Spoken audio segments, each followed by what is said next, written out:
हाँ भाई दोस्तों, देख लो भाई, जिसका इंतज़ार कर रहे थे। डीएसएसपी की टाइपिंग आ गई है भाई।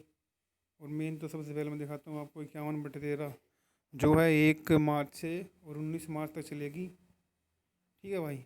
और जो 65/14 MCD है, 19/15 DTC है, ये तो भाई अपनी फरवरी में स्टार्ट हो जाएगी, 19 से 23 तक 24 तक है। उसके बीच में और भी डाटा एंट्री ऑपरेटर की है। भाई कर लो तैयारी, अब आ गई है। पूरा 1 साल लगा दिया, 1 साल क्या 1.25 साल लगा दिया। दिसंबर 2019 को थी। वो जूनियर ऑडिटर LDC की भाई इन्होंने मांग रखी है 35 की स्पीड इंग्लिश में।